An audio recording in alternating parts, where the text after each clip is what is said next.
Assalamualaikum warahmatullahi wabarakatuh. Alhamdulillah, wassalatu wassalamu ala Rasulillah wa ala alihi wa sahbihi ajma'in.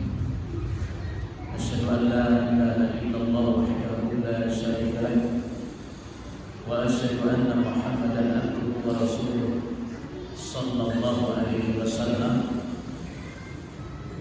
Ya ayyuhalladzina amanu taqullaha haqqa tuqatih wa la tamutunna illa wa antum muslimun.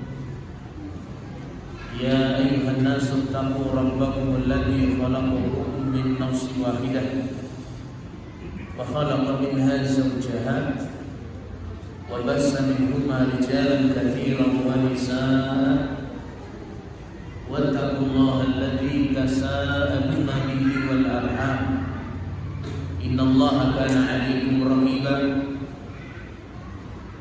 Amma ba'd, fa inna asdaqal hadits kalamullah wa ahsanal hadi hadi Muhammad sallallahu alaihi wasallam wa syarrul umuri muhdatsatuha wa kullu muhdatsatin bid'ah wa kullu bid'atin dhalalah wa kullu dhalalatin finnar.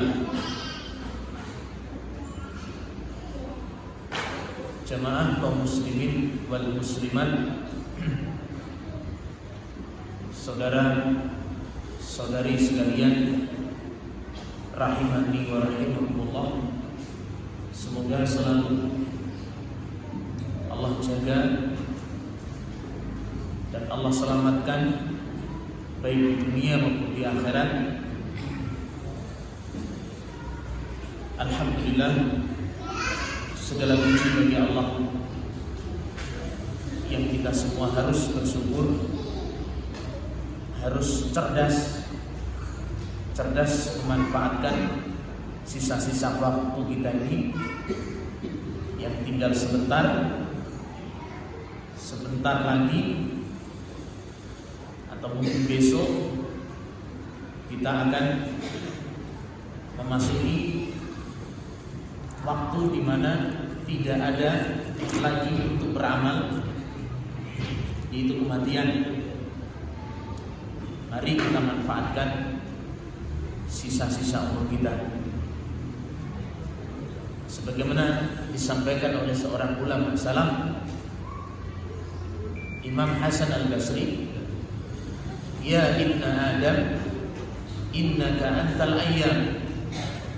Wahai anak Adam, sesungguhnya engkau adalah susunan beberapa hari.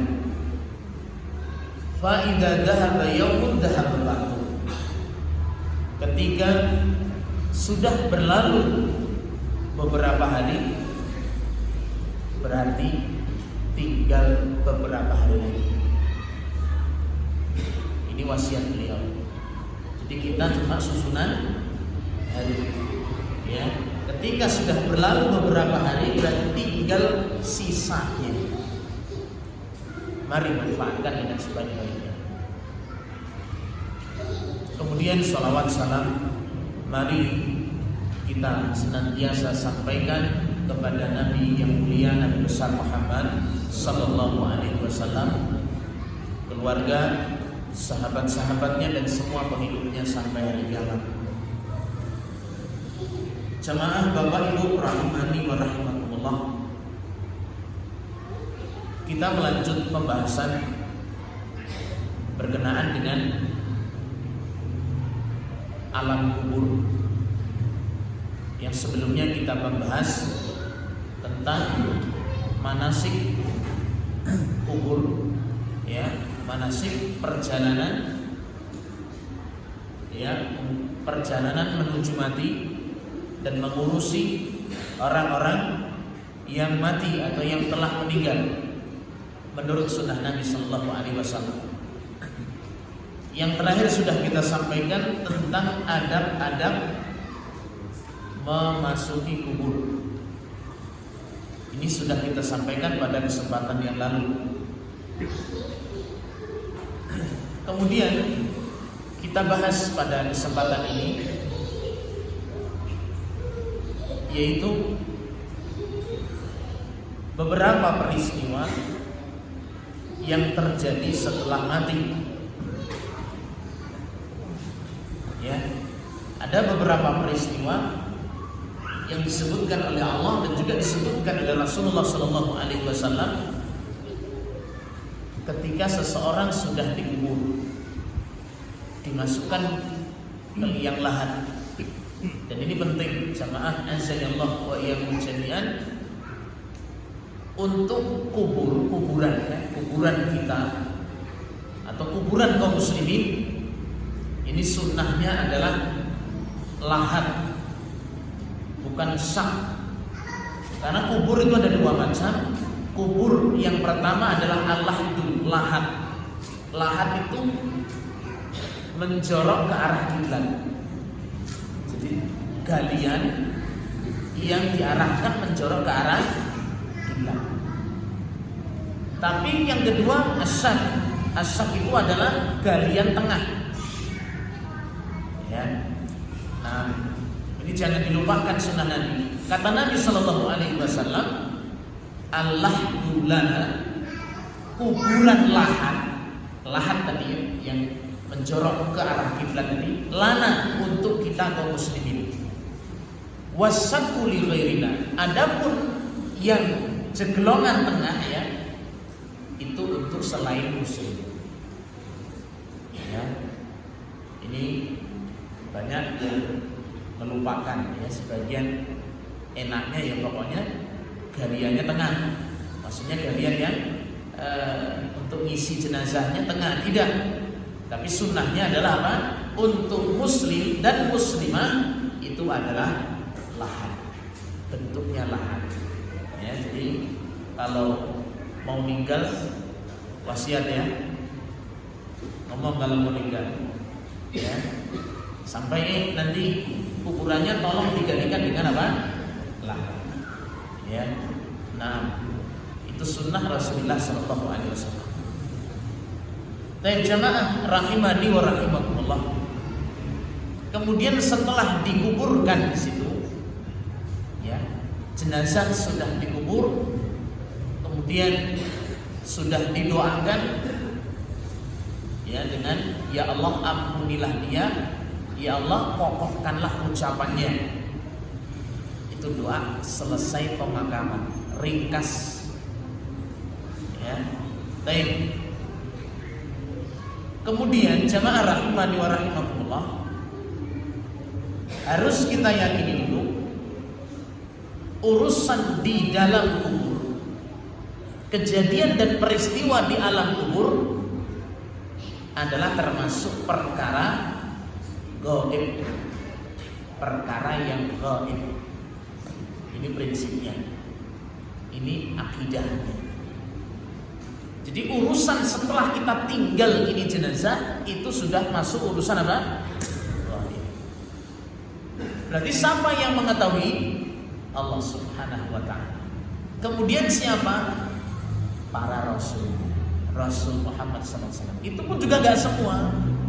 Para rasul tidak mengetahui urusan gaib kecuali sebagian saja. Itu setelah dapat wahyu dari Allah Subhanahu wa ta'ala. Ya. Siapa yang mengaku-ngaku urusan gaib mengetahui, berarti dia apa? Dukun. Ya, itulah definisi dukun, al-kuhan, al-kahin. Itu. Ya. Jadi untuk urusan kubur dan kejadian-kejadiannya, kalau misalkan kita menetapkan sesuatu itu terjadi di kubur itu, maka harus berlandaskan dengan apa? Dalil yang sahih. Ya, dalil yang sahih. Nah, karena saat itu karena urusan gaib Pak ya, syaitan atau jin ikut berkecimpung di situ juga. Ya, bisa jadi berwujud dengan wujud manusia, masih mungkin. Berwujud dengan orang yang sudah mati, sangat mungkin sekali. Berwujud dengan makhluk-makhluk yang lain, sangat mungkin sekali. Itu semua dengan izin Allah Subhanahu wa ta'ala. Jadi hati-hati. Dan sudah meninggal kok, tadi malam saya ketemu ya di kebun misalkan. Ya masih mungkin, tinggal siapa yang ditemui. Kalau wujud bisa sama, karena iblis atau syaitan atau jin bisa menyerupai siapa? Makhluk yang lain dengan izin Allah Subhanahu wa taala. Ya. Dan gak ada keimanan, jangan diyakini namanya itu harus bentuknya pocong ya. Pocong, tuyul, apalagi sundel, bolong, apalagi. Nah itu enggak, itu penamaan daerah tertentu saja. Kalau jin atau setan memang ada, tapi wujudnya tidak harus berbentuk seperti itu. Ya, itu dongeng rakyat. Ya kita yakin ada. Misalkan bertemu, ini orang sudah nikah tapi kita ketemu misalkan, ya bisa jadi ini jin yang berwujud dengan orang yang sudah meninggal. Bisa jadi. Tak ngomong apa macam-macam. Kadang saya diwasiatkan begini, tadi malam ketemu mbah dan lain seterusnya. Masih mungkin, tapi hati-hati. Tetap pertemuan seperti ini bisa jadi itu bukan orangnya karena orang sudah meninggal, dan harus tetap diukur ucapannya itu dengan Al-Quran dan Sunnah Rasulullah Sallallahu Alaihi Wasallam. Jadi jangan mentang-mentang saya ketemu loh sama mbah saya ini, padahal sudah tahunan nikah. Ngomong apa? Suruh begini dan suruh begitu. Ya, ini jangan langsung diterima mentah-mentah seperti ini, tapi tanyakan kepada Al-Quran, tanyakan kepada hadis yang sahih, benarkah wasiat atau ucapan yang dia sampaikan? Karena bisa jadi apa itu? Jin yang berwujud dengan makhluk tersebut. Ya, nah. Jamaah azza Allah wa iyyakum jami'an. Jadi kembali kepada permasalahan pertama tadi, ini urusan apa? Ghaib. La ya'lamul ghaiba illallah, tidak ada yang tahu urusan ghaib kecuali Allah Subhanahu wa taala. Jamaah azza Allah wa iyyakum jami'an. Kemudian kejadian pertama jelas itu kejadian ketika diusung jenazahnya, ketika seseorang yang meninggal itu diusung jenazahnya ke pemakamannya, ke kuburannya. Ya, apa kejadian yang di situ yang kita ambil pelajaran? Rasul Shallallahu Alaihi Wasallam bersabda dalam hadis Bukhari, ya fa in kanat salihatan, kalau jenazah ini adalah orang mukmin, orang yang baik, dia menyerukan, memanggil-manggil qaddimuni, qaddimuni. Apa? Segerakan aku, segerakan. Itu kalau jenazahnya adalah orang yang soleh. Coba bapak-bapak pernah dengar ini ketika mengikuti takziah mengiringi jenazah, pernah teriak-teriak begini nggak jenazah? Pernah dengar nggak? Ayo kita gitu. Segera. Tapi kita imani itulah kejadian setelah seseorang meninggal. Ketika diusung jenazahnya, kata Nabi Shallallahu Alaihi Wasallam adalah apa? Qaddimuni, qaddimuni, segerakan saya di kubur, segera. Berarti apa di sini? Ingin segera mendapatkan nikmat kubur.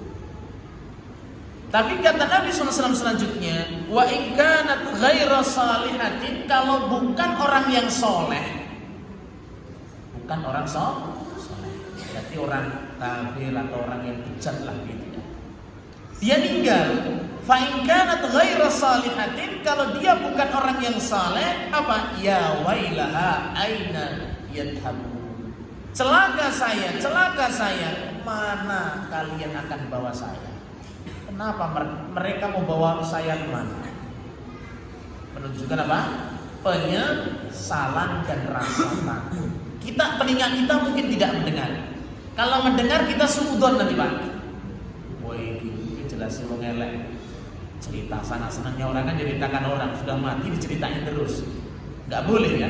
Orang yang sudah meninggal enggak boleh kita ceritakan aibnya, enggak boleh, tutup. Ya, kita kita tutup, doakan aja. Ya, baik. Tapi itu peringatan dari Nabi SAW ya. Orang yang diusung jenazahnya tersebut itu berteriak, itu memanggil. Kalau dia orang saleh untuk minta disegerakan, kalau dia bukan orang yang saleh berteriak penyesalan, kebingungan, khawatir dengan dimasukkan kubur, jelas mendapatkan apa? Fitnah dan siksa kubur. Jelas ya jamaah ya. Nah, disiapkan, ini sudah ada pilihan ini. Ya, pilih yang mana?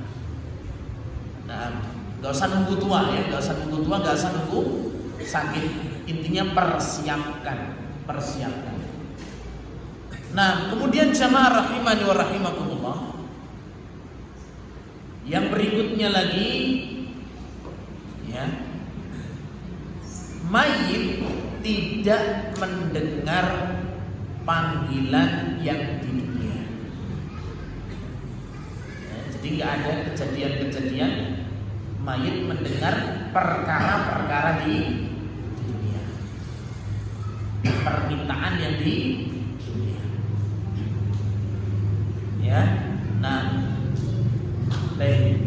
Jadi mayit tidak mendengar permintaan dari orang yang di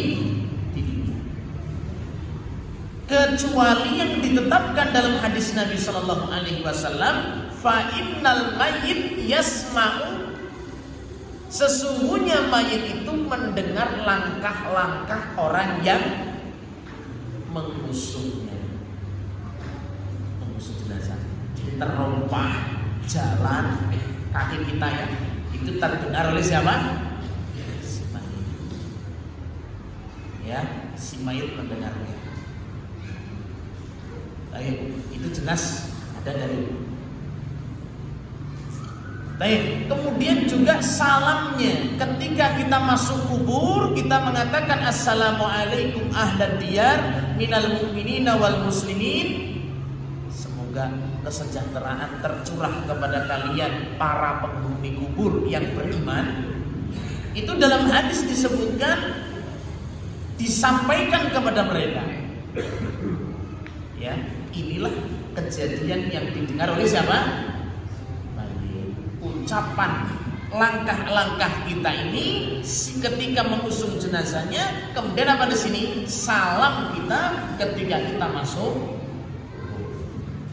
Adapun perkara-perkara yang lain, misalkan kita teriak minta, misalkan kita ngerengek, kita manggil, bahkan sampai minta-minta, tolonglah saya beli ini, tolonglah, itu tidak didengar oleh siapa? Mayit. Disebutkan dalam surat Fatir, in tad'uuhum la yasma'u du'aakum. Kalau engkau panggil mereka, mereka tidak mendengar panggilanmu. Walau sami'u, kalau dia mendengar, kalaupun toh misalkan dia mendengar, apa kata Allah? Mastajabu lahum, mereka tidak mengabulkan, tidak memberi. Sangat jelas ya. Ini apa yang terdengar oleh si mayit. Jadi Pak, ya, kalau sudah yang mati, ya nggak perlu manggil-manggil, nggak perlu. Kita ziarah kubur misalkan, ya kita panggil yang di dalamnya, Mbah Amit ya, misalkan, ya Mbah minta apa lah? Minta apa? Uang, minta wangsit, minta, ya sudah tidak apa? Mendengar, ya. Nah, tapi apa di situ? Mendoakan. Ziarah kuburnya ya mendoakan, bukan meminta, bukan merengek di situ, tapi mendoakan. Nah, taib jamaah azani Allah wa iyyakum jami'an. Jelas ya. Jadi untuk urusan mendengarnya tadi ini harus diperhatikan urusan dalilnya. Jadi jangan diluaskan semua. Jadi semua perkara akhirnya jadi terdengar. Ya. Dan juga diperhatikan dalam hadis lagi, Nabi SAW itu pernah bersabda di sini. Ya. Dalam hadis muttafaqun alaih, Nabi SAW bersabda, "Innal mayyit la yu'addabu bi buka'i ahlihi alaihi." Ini juga termasuk peristiwa ketika orang sudah mati. Sesungguhnya mayit sungguh terasa tersiksa, terasa terganggu ya, dengan tangisan-tangisan keluarga sepeninggalnya. Ya. Jadi si mayit sungguh terasa terganggu dengan tangisan-tangisan, ratapan-ratapan keluarga kepadanya. Ini hadis Bukhari dan juga Muslim. Jadi yang sudah ditinggal, apa yang sudah berlalu, sudah nangis biasa saja. Tapi kalau sampai nangis yang keluar suara, apalagi sampai berteriak-teriak, apalagi sampai bentuk-bentuknya itu meratapi, pukul pipi, cakar jambak, apalagi guling-guling, itu mayit terasa terganggu. Sedihlah, nangis sewajarnya. Mungkin dengan kita teteskan air mata, mungkin dengan kita beristighfar, sewajarnya saja. Tapi kalau sampai tingkat tinggi tadi, inilah yang mengganggu perasaan si mayit tersebut. Seolah jelas ya. Nah, berarti sekedar nangis boleh, sekedar nangis ya. Tapi kalau jambak-jambakan kayaknya nggak ada ya, bapak-bapak nggak ada jambak-jambakan ya. Nggak ada jambak-jambakan, apalagi sampai tablet-tabletan, insyaallah enggak. Tapi ini dihindari Pak ya. Mayit terganggu dengan ratapan-ratapan keluarga kepadanya. Nah, ini peristiwa yang juga harus dijaga, jangan dia terasa ya memang ibaratnya tadi kalau nangis tadi kan ibaratnya kecewa, ibaratnya apa? Sedih, sayang kan begitu, tapi jangan berlebihan. Rasul ngaturnya jangan berlebihan. Nabi SAW ketika anaknya meninggal, Nabi juga keluarkan air mata, ditegur oleh sahabat. Katanya tidak boleh nangis. Inilah rahmah, inilah kasih sayang. Jadi boleh apa? Sekedar nangis. Yang dimaksud Nabi melarang tadi nangisnya sampai teriak-teriak gitu, kayak anak-anak Pak ini sudah bapak-bapak ibu sampai teriak-teriak. Ya. Nah, sampai orang sholat, seorang pengen sholat mana? Ya, ini kelewatan yang seperti ini. Ya, ini perlu dijaga. Kemudian kaum muslimin wal muslimat rahimani wa rahimakumullah. Yang berikutnya, untuk alam barzah sendiri, perhatikan kata Nabi Shallallahu Alaihi Wasallam, memang di alam barzah itu adalah kejadian yang mengerikan. Jadi perjalanan di alam barzah itu mengerikan. Ya, itu harus kita imani. Sekarang kita cerah ya, cahaya cukup, udara cukup, ya, itu di dunia. Kalau sudah mati itu memasuki tempat yang mengerikan, yang menyeramkan, yang menakutkan. Itu asalnya.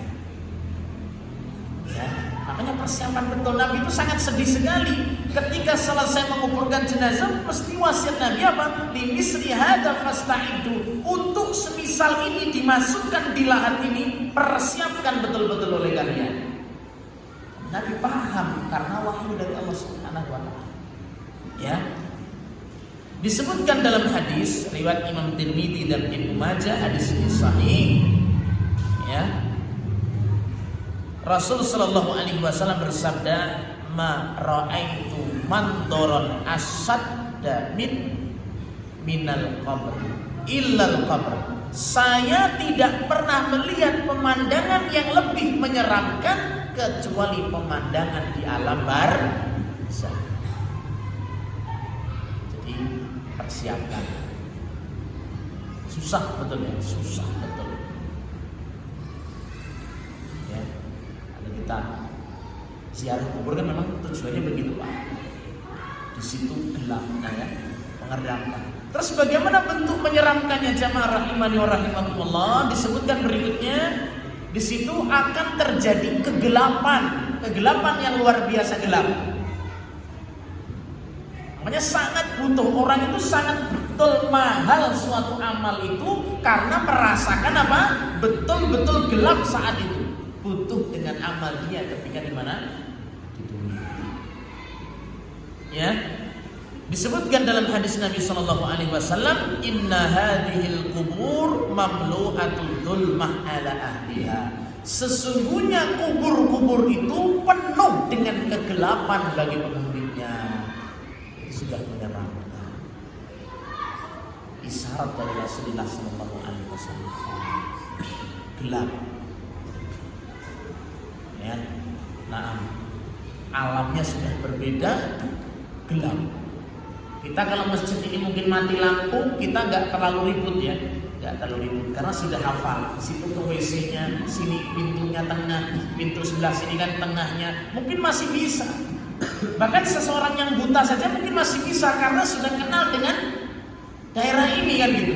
Coba kalau diletakkan di daerah yang tidak pernah kita ada di situ, dan kita tidak bisa melihat, gelap total, tentu sangat menyeramkan.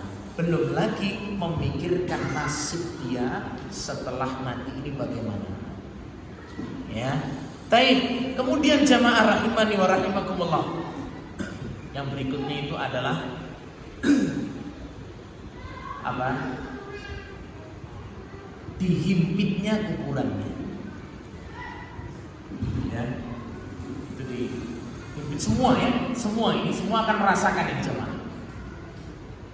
Bahkan sahabat yang mulia, sahabat Sa'ad ibn Mu'adz, seorang penduduk Madinah, tokoh ulama penduduk Madinah, sahabat Nabi SAW di sini, yang meninggalnya sampai arasnya Allah itu bergoncang. Itu saja kata Nabi ikut terhimpit kuburannya, apalagi yang kita jemaah. Ya, jadi betul-betul mengerikan. Ya, pemandangan kubur dan kejadian itu mengerikan. Taib jamaah rahimani wa rahimakumullah. Itu ya. Nah, itu kegelapan di alam kubur. Kemudian kaum muslimin wal muslimat azanillahu wa iyyakum jami'an. Yang berikutnya lagi, ini sekedar gambaran sebenarnya. Kalau hakikat nyata ya nanti nunggu dialami setelah kita apa? Mati. Dan itu urusan gaib Pak. Jangan nanti pikirannya begini, wah apa mungkin ya? Apa mungkin? Kejadian-kejadian itu kelihatan aneh. Maksudnya aneh kalau digambarkan di dunia. Ya, misalkan tulang belulangnya itu sampai dihimpit dengan tanah remuk begitu, kemudian sampai didudukkan, kemudian sampai ditanya, disiksa, dipukul pakai palu kan begitu. Sehingga kalau palu tersebut dipukulkan ke gunung itu kata Nabi apa? Pecah gunung itu seperti debu yang berteburan. Apa mungkin ya dipukulkan sama orang? Intinya sangat mengerikan sekali di situ. Ya, jamaah azanillahu wa iyyakum jami'an. Nah, baru yang berikutnya adalah fitnah kubur. Ada fitnah. Apa fitnah kubur? Pertanyaan dua malaikat di kuburnya. Ini kejadian yang pasti kita alami, baik ketika kita dikubur atau ketika seseorang apa? Enggak dikubur. Jadi jangan dipahami nanti yang mendapatkan fitnah kubur itu adalah orang-orang yang dikubur saja. Orang yang mati dimakan binatang buas, atau orang yang mati dibakar, atau orang yang mati karena meledak, itu pun juga tetap merasakan apa? Fitnah kubur. Ya. Nah, bahkan dalam sebuah hadis disebutkan orang itu takut betul dengan adab Allah Subhanahu wa taala, takut kalau ditanya, sampai berwasiat kepada keluarganya untuk apa? Untuk nanti matinya dibakar Setelah jadi abu, abunya ditabur ke lautan, dipisah tempatnya supaya apa? Tidak dibangkitkan dan ditanya. Tapi ternyata itu semua apa? Mudah bagi Allah untuk mengumpulkannya. Ya. Nah, jemaah azza Allah wa iyyakum jami'an. Jadi ada apa tadi? Fitnah kubur, pertanyaan kubur. Ini juga dipersiapkan, ini ujian ini. Ya, dulu sekolah kalau ujian persiapan apa enggak nih Pak? Oral ya. Karena sudah bosan sekolah ya, ujian yang penting lulus. Ya, ini ujiannya. Pertanyaannya ada berapa? Ada berapa Pak? Ada berapa pertanyaannya? Enggak banyak kan ya? 3, cuma 3 pertanyaannya. Man rabbuka, siapa Rabbmu? Yang kedua, man nabiyuka, siapa nabimu? Yang ketiga, ma dinuka, siapa apa agamamu? Yang keempat sebagai pelengkap apa agamamu tadi adalah apa ilmumu? Siapa? Sudah itu? Sudah dikasih tahu loh soalnya. Sangat senang sekali kalau dikasih tahu. Semua sudah dikasih tahu, dia tidak berusaha mencari jawabannya. Ya jawabannya bisa lah Ustaz. Rabbi, Tuhanku Allah, Nabiku Muhammad, agamaku apa? Islam, ilmuku Al-Quran. Bisa Pak? Jawabannya ini loh. Ya. Rabbku, Tuhanku Allah, Nabiku Muhammad, terus agamaku Islam, ilmuku Al-Quran. Siap itu? Ilmunya Al-Quran apa ilmu nganu? Ilmunya apa Pak? Ilmunya kebun Ustaz. Kalau urusan kebun saya pengalaman. Ya ojo sampai jawabnya kaya ngono nang malaikatnya. Ilmunya ya Quran. Ya. Maksudnya apa? Ilmu yang ada di hati saya yang menjadi tertinggi adalah ilmu mengenal Al-Quran dan Sunnah Rasulullah SAW. Itu sekedar pendukungnya saja. Ya. Baik. Jamaah azani Allah wa iyyakum jami'an. Nah, ketika ada 3 pertanyaan di sini dan orang munafik dan orang kafir tidak bisa menjawabnya, baru mendapatkan apa di sini? Azab kubur. Pertama kali azab kuburnya itu adalah apa? Dipukul tadi ya. Dipukul. Kalau bahasa kita seperti apa? Palu. Kalau palu ya bahasa kita ya Pak ya. Tapi jangan digambarkan nanti palunya kayak palunya Pak Tukang itu ya, bukan. Ya. Yang disebutkan kata Nabi Shallallahu Alaihi Wasallam, kalau seandainya ini pemukul di sini, ini dipukulkan kepada gunung yang besar, hancur gunungnya. Ngerian Pak ya. Ya. Sampai apa ini? Fayasihu sayhatan. Si anak Adam ini seorang jenazah di sini ini akan teriak dengan teriak sekeras-kerasnya. Inilah apa? As-sokoh, hari teriakan yang sangat keras teriakannya. Ketika seorang dipukul di barzah tadi dan ketika apa? Datang kiamat. Itu teriakan-teriakan gitu Pak ya. Dalam surat Abasa itu ya. Fa idza jaa Atis sohoh, datang waktu orang teriak-teriak. Teriakan yang maha dahsyat, sangat luar biasa teriakan. Di antara teriakan tersebut adalah ketika seseorang itu dipukul dengan azab pukulnya tadi, berteriak dengan sekeras-kerasnya. Yasma'uha kullu syai', semua mendengar kecuali manusia dan jin. Kalau toh mendengar, mati Pak, pingsan orang yang mendengar teriakan-teriakan. Baik. Jamaah azani Allah wa iyyakum jami'an. Itu fitnah kubur. Jadi fitnah kubur nanti lanjut berikutnya adalah azab kubur. Tadi sudah. Ya, azab kubur macam-macam Pak. Setiap dosa nanti ada azabnya. Azab kubur. Orang yang dusta jelas di kuburnya itu sudah dirobek-robekin mulutnya sampai berenang di sungai darah. Pemakan riba mulutnya juga disumpah dirobek-robek di situ. Ya, para penzina pun juga dibakar di luweng. Luweng bahasa Indonesianya apa? Tunggu ya, tanur, tunggu. Ya, jadi dimasukkan itu bakar. Ya, Nah, ada orang yang dipecahkan kepalanya yang jadi berbaring, di atasnya itu ada malaikat, ada orang yang sudah menunggunya di situ, dipecahkan kepalanya pakai batu. Pecah begitu. Kemudian kembali lagi semula, pecahkan lagi. Ya, itu ada dalam hadis yang panjang dalam Riyadhus Shalihin disebutkan di sini ya. Contoh-contoh adab kubur. Dipecahkan kepalanya, pecah di situ, kembali semula lagi, pecah lagi. Ya. Kenapa dikembalikan semula jamaah? Supaya sakitnya juga baru gitu loh. Jadi jangan pikiran kita ini sekali pukul, sering dipukul kebal. Kalau bahasa kita ngapal Pak ya. Kalau anaknya kan sering pablek itu plek, sesuk teplek ini, saya teplek ini. Besok, halah, sini sudah tebel Pak, ngapal. Karena apa? Kulitnya masih itu. Tapi kalau nanti di alam barzah atau di neraka nanti, kullama nadijat juluduhum, ketika kulitnya itu sudah hancur, badalna, kami ganti dengan kulit yang baru. Liyadzuqul adab, supaya betul-betul merasakan sakit. Senantiasa baru sakitnya. Itu ya.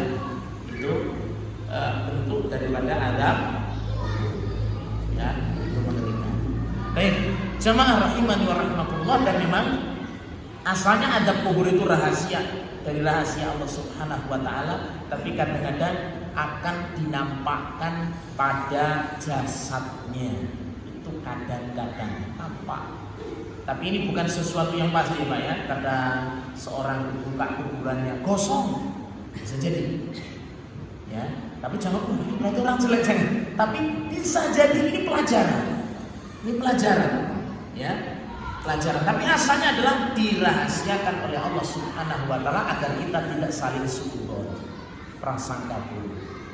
Ya. Nah, baik jamaah azani Allah wa iyyakum jami'an. Udah hampir berapa menit ini?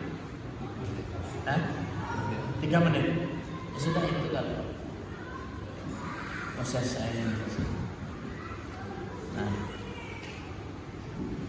Kemudian ada nikmat kubur ya, ada nikmat kubur. Pilih ada apa nikmat kubur ini jemaah? Nikmat kubur. Baik ya.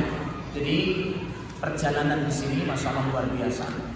Sampai hewan-hewan saja, makhluk-makhluk pun juga akan dihisab ya Pak, akan dikenakan kisosnya. Tapi kalau kisosnya binatang-binatang itu ya, binatang yang bertanduk dengan binatang yang bertanduk kan mungkin berantem, tanduknya satu pecah, besok juga akan apa? Dihisab dan dikisos. Cuma kalau hewan itu setelah dikisos adalah apa? Dijadikan tanah. Dijadikan apa? Tanah. Yang penting kedolimannya beres dulu. Tapi kalau manusia enggak, setelah dikisos, setelah disiksa masing-masing tadi, ya dikisos tadi ya, dendam, kemudian kedoliman, dikembalikan masing-masing tadi, apa tadi? Dilanjutkan dengan siksa-siksa. Nah, ketika anak Adam di situ menyaksikan hewan itu pada dikisos, Pak ya, hewan itu pada dikisos. Apa kata anak Adam itu dalam surat An-Naba yang semuanya soal hafal, kecuali yang tidak hafal. Gimana? Surah yang paling terakhir, ayat yang paling terakhir surat An-Naba. Gimana? Hah? Yang belakang atau yang depan ini? Yang bisa boleh pulang. Wa yaqulul kafiru ya laitani kuntu turaba. Orang kafir mengatakan setelah melihat hewan kok setelah dikisos lah dijadikan tanah. Apa katanya? Seandainya saya menjadi tanah juga, Masya Allah. Ya, nah penyesalan orang yang apa? Masih mending jadi hewan malah, Masya Allah. Ya, baik. Allahu a'lam bishawab. Cukup sampai di sini kajian kita. Ya, karena sudah beberapa dari Mas Musa. Dan mungkin kalau ada waktu silahkan kalau misalnya sudah cukup atau mungkin Pak Bupati ini sudah langganan atau gimana? Yang penting nggak perkara-perkara yang dalam Pak ya. Nanti tanya-tanyain kapan matinya. Iya sama-sama semua sudah ditetapkan.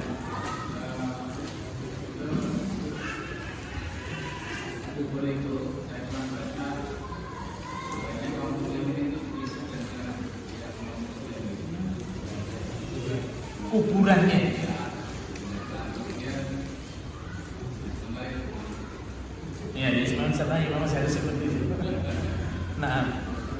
sunnah Nabi Shallallahu Alaihi Wasallam adalah kuburan Muslim dipisah tempat dengan kuburan non Muslim. Itu sunnah Rasulullah Shallallahu Alaihi Wasallam. Dan jangan ketetapan Nabi ini ditabrak begini pakai akal-akalan. Lah mosok malaikat salah, nggak mungkin salah nareko.